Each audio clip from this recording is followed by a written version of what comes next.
दुनिया है सहाफ़त के चैनल को लाइक करें, शेयर करें और सब्सक्राइब करें। जी, आज हम मौजूद हैं पाकिस्तान पीपल्स पार्टी तहसील मियाँ चन्नू के सदर रज़ा हुसैन जाफरी साहब, जो कि हाई कोर्ट मुल्तान के एडवोकेट भी हैं। आइए उनसे बात करते हैं कि वो ईद के हवाले से क्या पैगाम देना चाहेंगे। जी बहुत शुक्रिया सैद साहब, आपने वक्त निकाला। पाकिस्तान पीपल्स पार्टी जो है वो आप जानते हैं कि पाकिस्तान में सिर्फ़ एक ही नज़रियाती सियासी पार्टी है।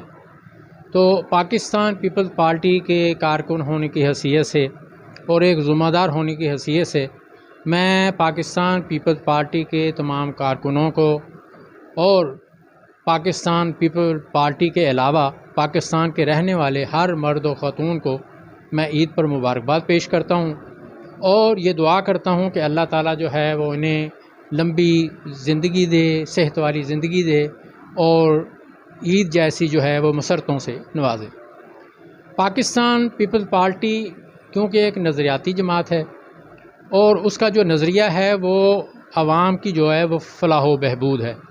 और ईद के दिनों पर मैं जानता हूँ कि बहुत ज़्यादा महंगाई की वजह से कुछ लोगों को जो है वो दुश्वारियाँ भी पेश आई होंगी, लेकिन एक जो खुशखबरी है वो ये है कि बहरहाल पाकिस्तान में इस वक्त जमहूरी हुकूमत है और एक जमहूरी हुकूमत के तहत एक बड़ा इनकलाब आया है कि साबका हुकूमत ने जो ख़राबियाँ की थी और लोगों को मुश्किलात में डाला था वो काफ़ी कम हो गई हैं।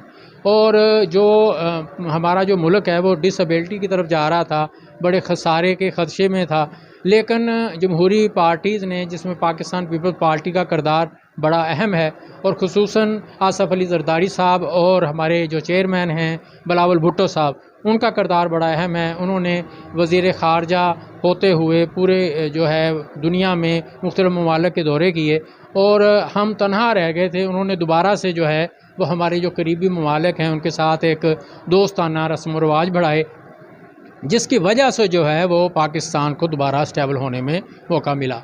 और दूसरा ज़रदारी साहब ने कमाल किया, वो पहले भी पाकिस्तान के सदर जो है वो मुंतखब हुए थे और उन्होंने एक आलमी रिकॉर्ड कायम किया था कि उन्होंने पाकिस्तान में ऐसे पहले सदर वो इलेक्ट हुए थे जो बाकायदा तौर पर इलेक्शन के साथ और तमाम यानी कि चारों सूबों से वोट लेकर मुंतखब हुए थे।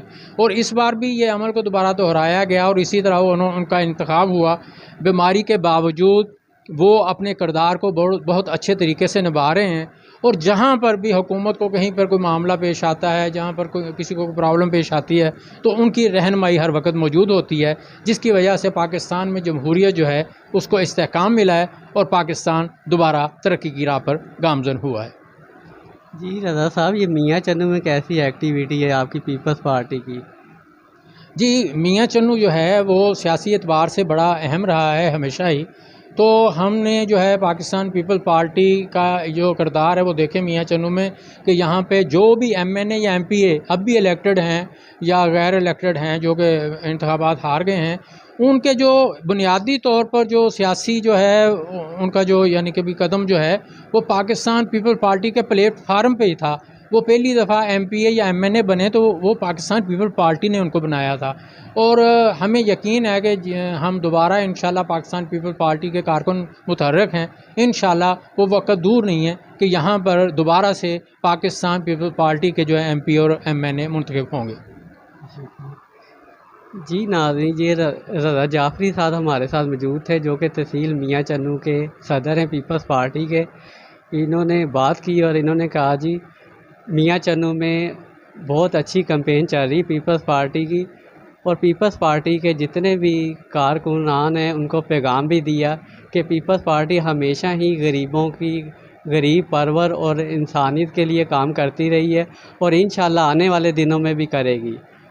कैमरामैन मोहम्मद इमरान के साथ मोहम्मद साजिद, दुनिया है सहाफ़त की, मियाँ चन्नू।